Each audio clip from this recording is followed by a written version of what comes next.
জয় শ্রীরাম বন্ধুরা, এবার কল্যাণ ব্যানার্জি মিঠুন চক্রবর্তীকে নিয়ে কি বললেন এবং কিভাবে আক্রমণ করলেন, দেখুন সেই ভাইরাল ভিডিও। মিঠুন চক্রবর্তীকে আমি অভিনেতা হিসেবে আমি খুব সম্মান করি, খুবই সম্মান করি। আর পলিটিশিয়ান, রাজনীতিবিদ হিসেবে আমি মনে করি উনি একটা বড় জোকার।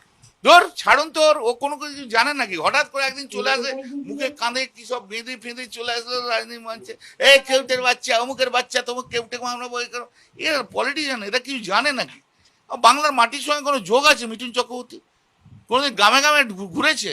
ওই তো একটা গাড়ির ওপর থাকে আর কয়েকটা এদিক ওদিক লোক থাকে, দাদা মিঠুন দা করে ব্যাস হয়ে গেল। কি জানে ও রাজনীতির? একবার তো রাজ্যসভার মেম্বার হয়েছিল তৃণমূলের টিকিটে, তারপর তো ইডি সিবিআই ভয় ছেড়ে দিয়ে চলে গেল। ভীতু। আমি কিন্তু অভিনেতা হিসেবে ওনাকে প্রচুর সম্মান করি। মৃগা আজও আমার